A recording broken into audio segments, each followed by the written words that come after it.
Hey guys, how's it going? This is Travis, and I'm joined here with Holly Christine Brown. I just found out your middle name before because I wanted to call you Holly Christine. Did you get in trouble? Like if you were Holly Christine, was that like trouble growing up? Yes, for sure. For sure. But my nickname was Binker growing up. So usually if my dad used Holly at all, I was in trouble. Your dad called you Binker. Yeah, I have no idea where that came from. And he died before I could ask him, so I really don't know where it came from. Why are you laughing That's about not funny, but it's funny that I don't have a clue where he got that from. Yeah. Well, we started not a new series, but we're in the second week of our Behind the Music series, just talking about different songs and what they mean and how we can connect them to stories in the Bible and all that good stuff. But I have a question. I'm going to ask this to every single person each week. What was your favorite band growing up? Your favorite band as you were growing up you were like born in the 60s, right? Yes. I was born in the 80s. So was I. I really wasn't that into music. That makes me sound so boring. But I would have to say probably Boys to Men. Boys to Men. Is that all right? No, that's really good. I love Boys to Men. Which album? I'm not sure which album, but The End of the Road. Yeah. Was that the name of the album? The Road. Is that the name of the album?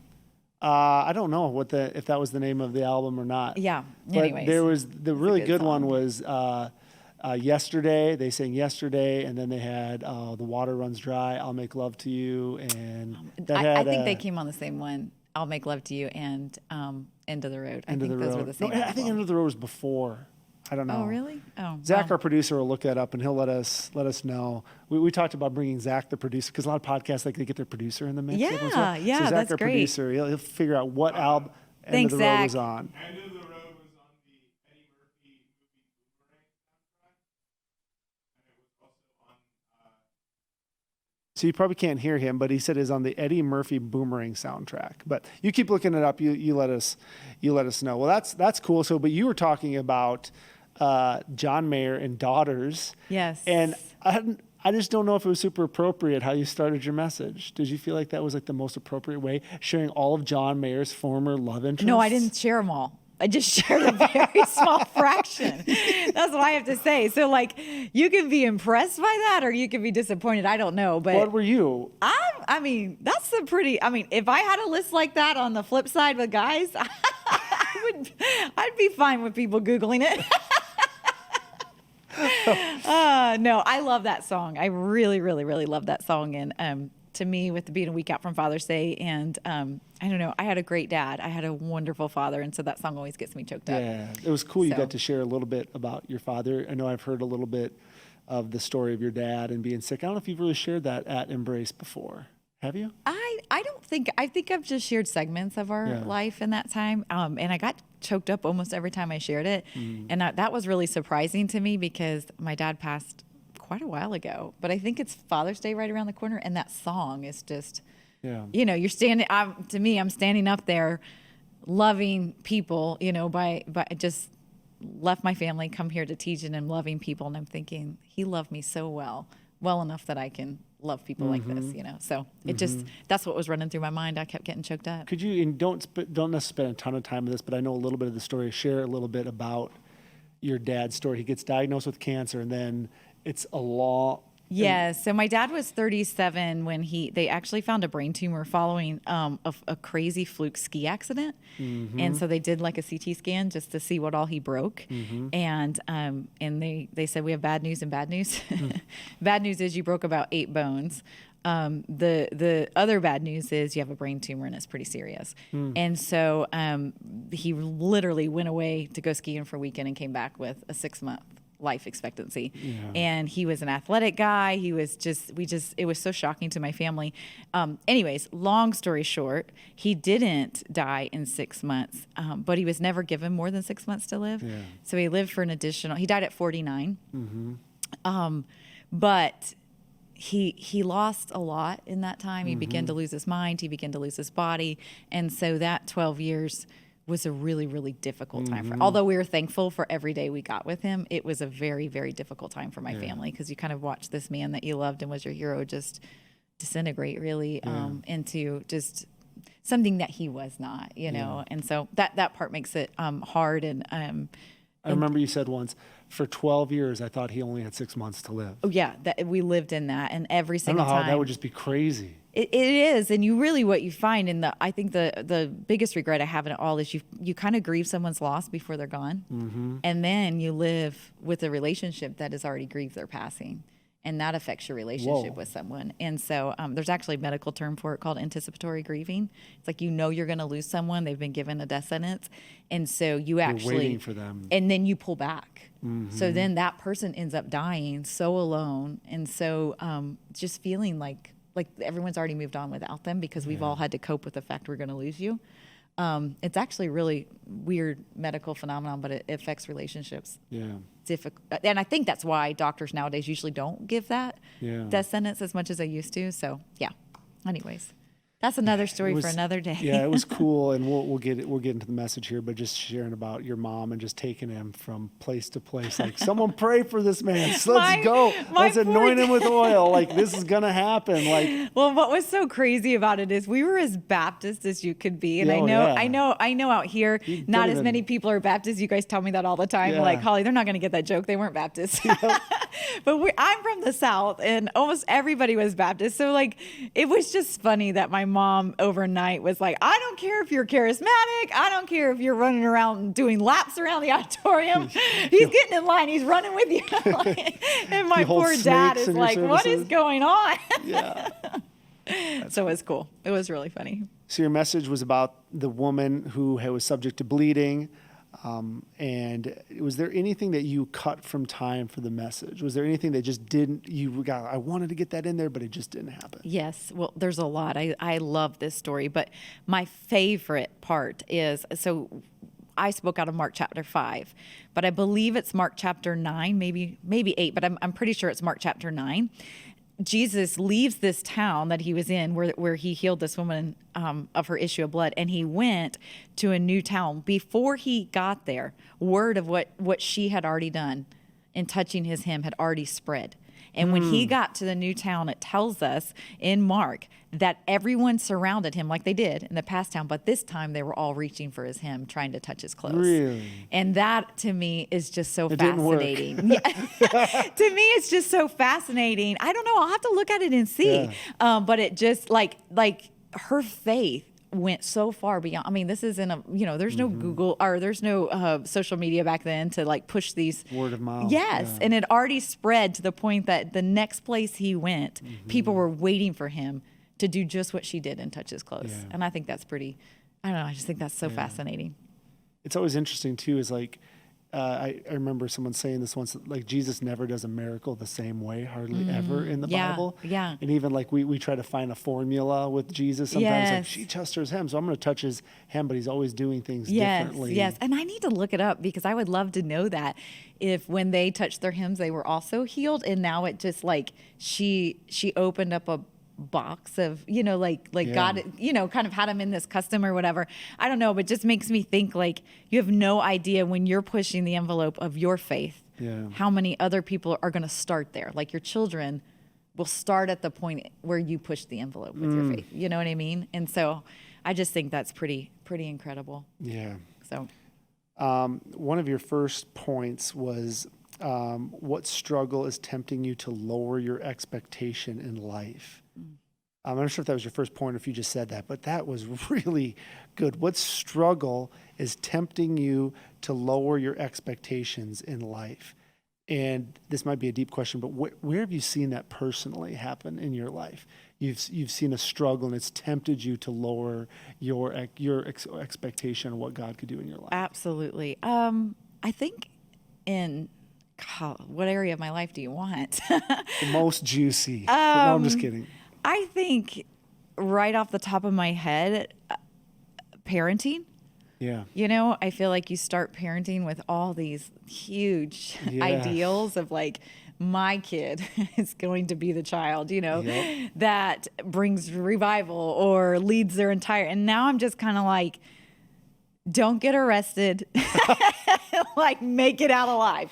You know what I mean? Like, Stay out of jail and don't die. I saw this meme. It cracked me up. It said, I thought parenting teenagers was going to be like Brady Bunch, like acne and and dating. And now I'm thinking it's an episode of Survivor Meets Dateline. Like, just hang in there and don't kill anybody. Yeah. And so, no, and I'm just saying sometimes I think you get in the dog days of some hard parenting, and it's easier to just say, you know what, I'm not having this fight. Yep. And then sometimes for me, like, do you ever get those days where like you are just on top of things? Like your alarm goes off, you're up, you're ready, you're in the gym. I mean, by the time you sit down a meeting at 8, you've straightened your house, you prepared your lunch, you got the kids out the door, and you went and worked out, and you feel great. And then there's other days you wake up and you're like, just to take a shower seems overwhelming today. Like, I don't want to take a shower.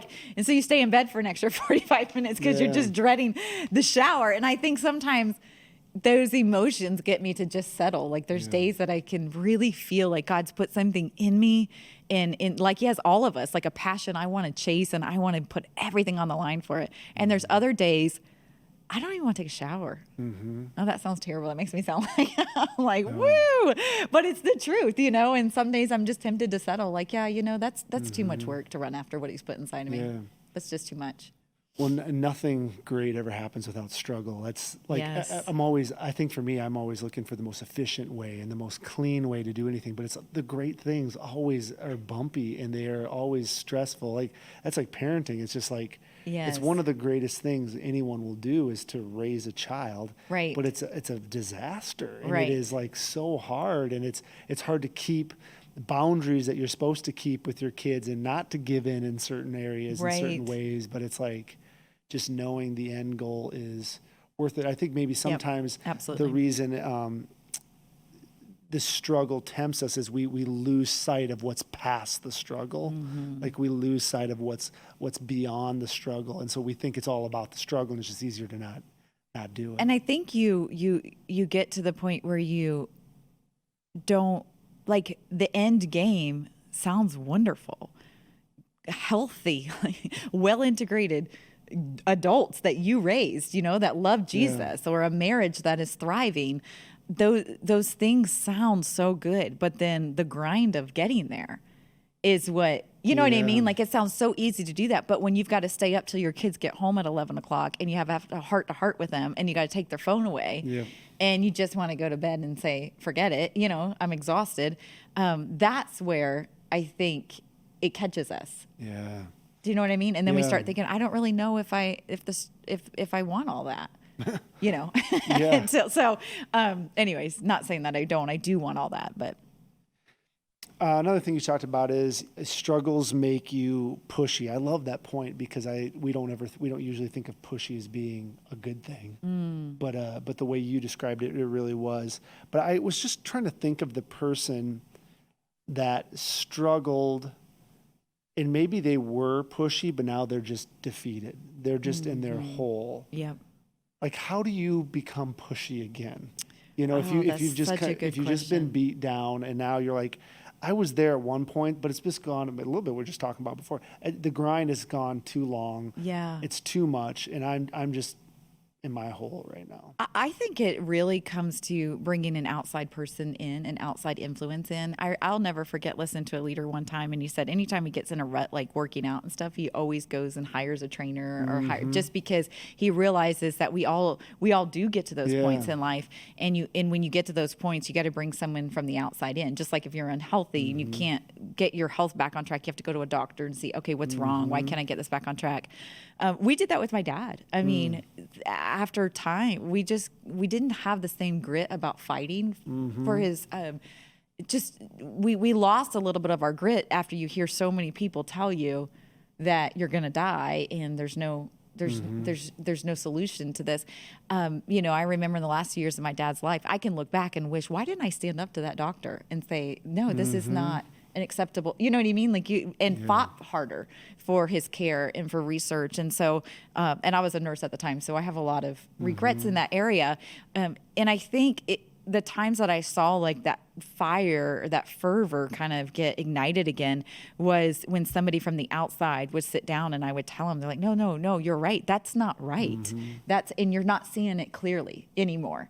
And I think the same thing with your marriage. When you're around someone that says, no, this is not a healthy marriage. You've got to fight for this. And this is how you do that, you know?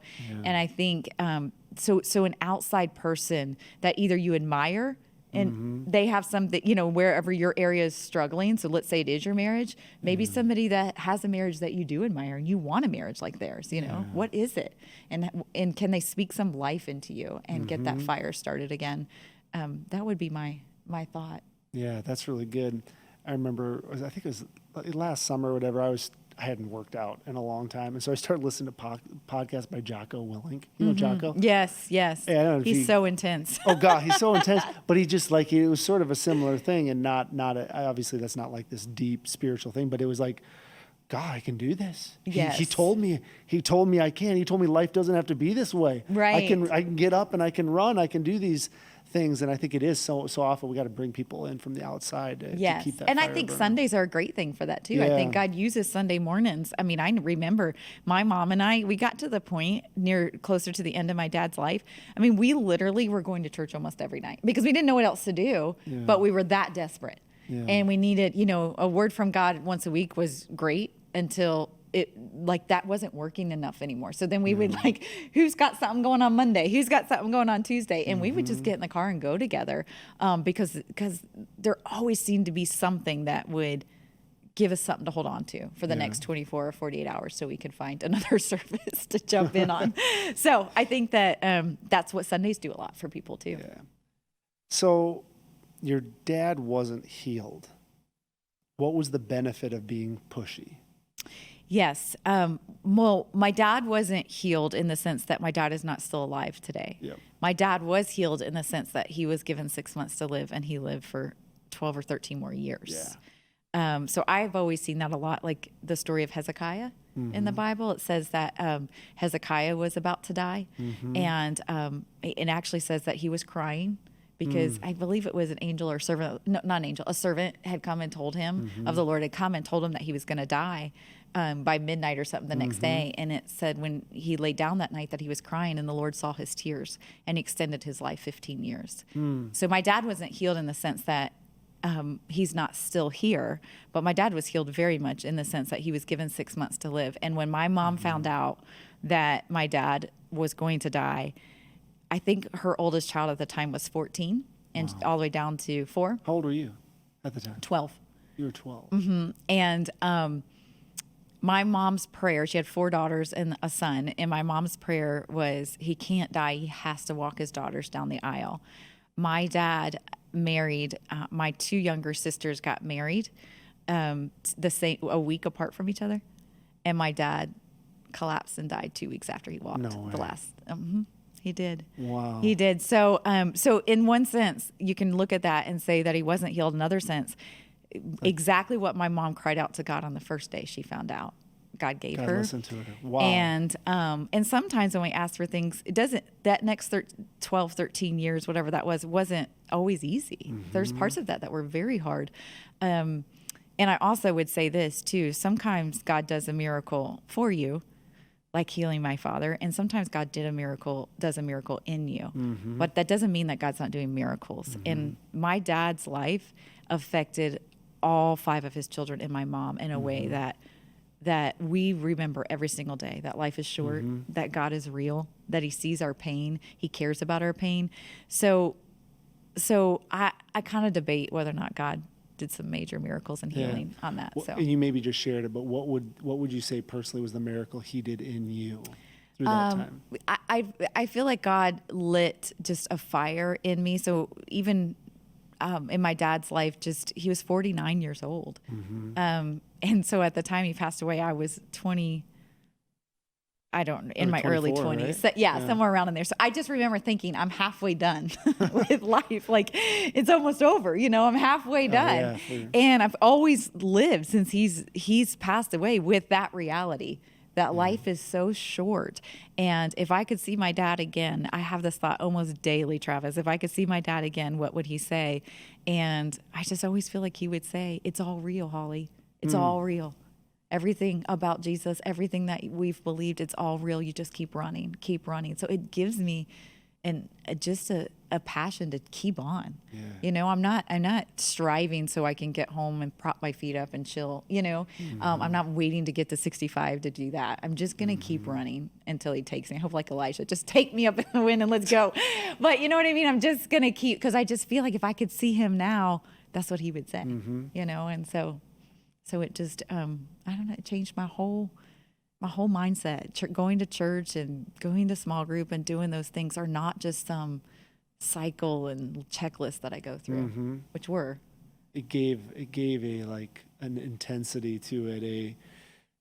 Tomorrow might not be here, like, and so let's Yeah, and it just go. all comes alive. You know, Matthew says in the book of Matthew, where your treasure is, there your heart will be also. People who have buried people close to them that they love, especially at young ages, their treasures get put in heaven, right? So our hearts are, like I tell Chris and I have buried 3 out of 4 parents, a child, you know, a baby we lost early, and we lost a nephew, and so I just like we have just as much treasure there as we do here. So our mind is just as much in that world as it is here, and I think that so often is a benefit that comes from one of the hardest pains on this side of heaven, you know? Yeah. So. That's great. That was worth the admission to the podcast. Just hearing that story. My daughter is like scared to death of like me traveling. She's that's a whole nother issue for another day. But she's always like, well, what if you die? And I'm like, then I get to see my dad today. And you better be so happy that I get to go see my dad. You're going to die and your daughter's going to be like, I can't cry. Mom told me I can't Mom's cry. having a party with Dad, with Papa. One of the coolest parts of your message, and I had never heard this before, was the passage from Malachi. And so the passage in Malachi said there will be healing in his wings, but it's a similar word as hem. Have you known that for a while? Or No. Did you find that recently? Yeah, so I really have been diving into this woman's story. I don't even know why. It's for some reason, I've heard it so many times, but just kind of been captivated with it in the last few months. And it's actually, this is probably another thing I cut just because I didn't have time, but it's in the Jewish culture back in that day, like the leaders of the synagogues and stuff, they would wear, they're called arbakanfats, but they were like Arbakanfats? yeah, but they would like they're the garments. You would still see people like if you go to Israel and stuff that would wear these, but they're like a one-piece outer covering, so it's like a shawl almost, but like it's just got a hole in the middle for their head, and then it's like a robe almost. And so the corners of each of those is where they would tie like what do you call those? Like, I want to say ruffles. I'm not talking about ruffles. What are those things called? Tassels. Yes, thank you. And that's what it is talking about. That's what that is talking about. Those tassels will hold healing in them. And so, and I can't remember exactly, I have to look it up, but in the Jewish culture, something about those tassels or how long they were signified something for religious leaders. Yeah. So that's what it was saying. The hem of those will hold healing. Yeah.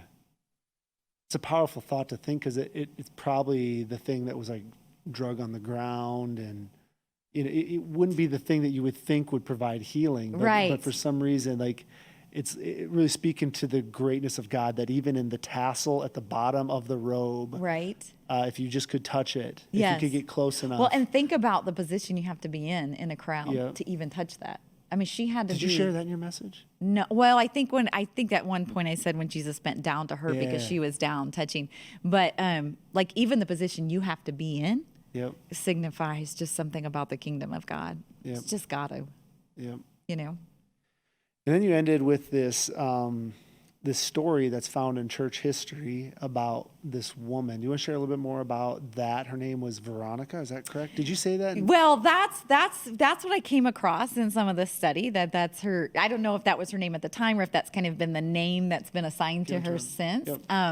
Yes. I shared that with you because I was talking to you about it, and you're like, okay, wait. I follow this.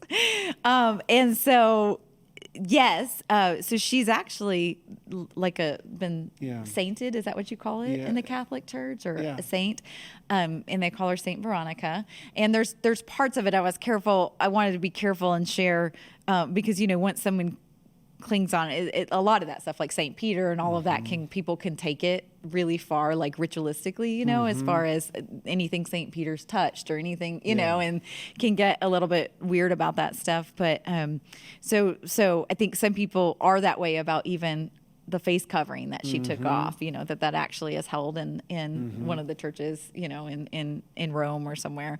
And I think some people are a little funny about like touching that, if you've ever been to Israel, you know how they have some of the things that are boxed in, and, you just can see the sepulcher, those things. Yeah.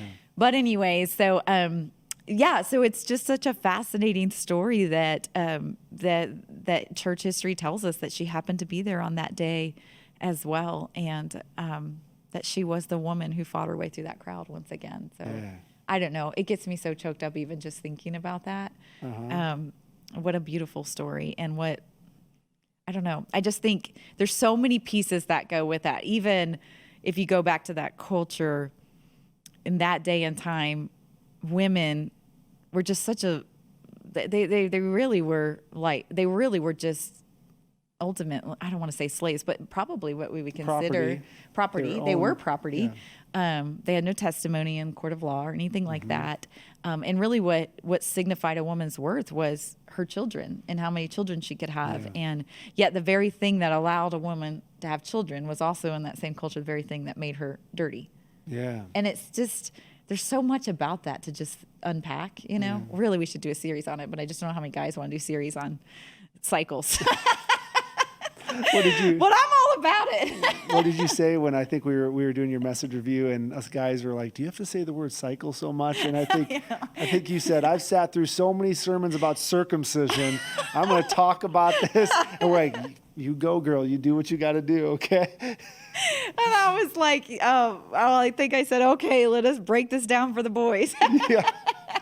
I think I can't remember what message it was, but you were talking about the girl, like they came in, she had some big plans, and then she hit her cycle and she's in the tent and she's like all mad because now she's gonna be in the dang tent for 5 to 7 days. And I was just like, oh my gosh. Dude. Yeah, I was talking about that yesterday about she wanted to go to lunch with her family or whatever. And that was just me, like, I love biblical fiction. So that was just me like dreaming of what that could be like.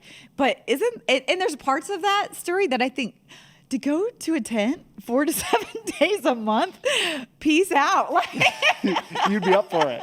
Yeah, like there's parts of it that I think sounds fabulous. Like, I'm out, babe. First off, it keeps your husband very thankful for what you do when you're there. If you're out 4 to 7 days a month, like literally, he's going to appreciate you. It gives mom a break, a rest. I mean, what can you do in that tent? Sleep? There's certain things that we've gotten rid of that seem repressive to women, but actually maybe aren't that bad. Could be a great thing. Can we just like bougie it up a little bit? I mean, I want to go in a tent. Pedicures, massages at the tent. You want to send me to a Ritz-Carlton for 4 to 7 days a month? I'm all in. Oh, man. Oh, that's really funny. So, and you kind of ended that, fathers be good to your daughters because daughters will love like you do, the line from the John Mayer song. And that was really cool how that came in, especially with her story. Like and once again, with the church tradition and history, that's not necessarily scripture. Right. Because there's also things in church tradition that we talk about, like we talk about Peter was killed on a cross upside down. Right. Well, that's not in the Bible, but that's what church tradition and history sort of tells us, and similar with this story. And there is a lot of, and I think that's one thing that I've learned as I've been studying the Bible more and more, there is a lot of historical documents that are recorded around those times that we can lean on. Like you said, we're not taking it as like gospel truth, but it's pretty cool to think about. Somebody was an eyewitness and wrote this down, and so it's something to think about, and it can just kind of help us, inform us a bit more about who Jesus was and what that means, and if it happened that way, we're not sure, but still, it's really cool to think about her loving like the way her father loved her. Yes, exactly. And it's just really cool if you think about it. It's it's the cycle of all of us as Christians. We love him because he first loved us, and so that's exactly how it works, and we receive his love and we return that love to him and also to this world. So it's just such a to me, it's just such a beautiful picture of so many things, but most importantly, what we receive out of our relationship with the Lord, and his honor for the discarded. Yeah, you said one line, and it was kind of not necessarily a throwaway line, but you said it really quickly and you moved on. But you said when her family had written her out, Jesus invited her into his. I just thought that was powerful. And even when I was in T, I prayed through that, like just knowing, like, if you feel unclean, if you feel dirty, if you feel like you've doubted too much or you have too many struggles, like God still invites you into his family. Yeah. And that was just powerful to think through. Yeah. I like when just the thought, I think I said this in most of the services, but in one encounter, she went from dirty to daughter. Yep. And that's all it takes with Jesus. It's just thinking through. You can pack up so much dirtiness in our lives and so much shame in our lives. And it really only takes one encounter with Jesus for all of that to be made into something so much more beautiful. So it was a great message. Thank you so much for giving it and taking the time, putting it together. And absolutely, we appreciate it. And what you don't know about Holly, and this is just cool, fun little tidbit, she memorizes her entire message. She has got like this super memory. It is crazy. And Brian Rock and Fink, they memorize theirs as well, but like you just like can recite it word for word. People say, do you memorize your message? I said, I got a clue of where I'm going, but it comes out very different every time because I don't have the brain power to memorize it. So it's insane that how you memorize your messages. I grew up in a very classical education. Yeah. That was like rote memorization.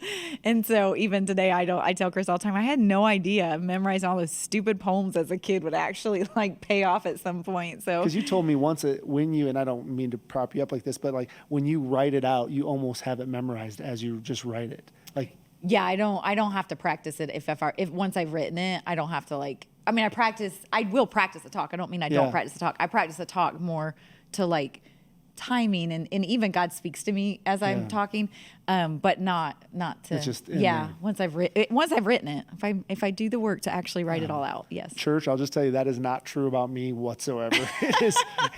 It is somewhere in there, but it does not come out the same. Well, thank you so much for giving the message. Thank you for joining us for the Cut for Time podcast. We'll be doing this again next week. Next week's Father's Day. If you don't have a church to go to, we'd love to have you join us for Father's Day. We're going to have a blast next Sunday, and Adam will be giving the message over Father of Mine by Everclear. Did you ever listen to Everclear? You don't even know who Everclear is, do you? No, I'm so sorry. I definitely listened to a lot of Everclear. Didn't drink it, but I listened to it while growing up. Everclear is an alcohol. You didn't know that either. Grow up. You always act like you grew up so strict. You don't even know strict. I grew up Mennonite. We weren't supposed to dance. How did you listen to this stuff? Well, my dad was a bit of a Mennonite rebel, so it worked out. Mennonite rebel. Is that even a thing? I suppose. Thanks for joining us, guys. We'll see you next week. Bye, guys.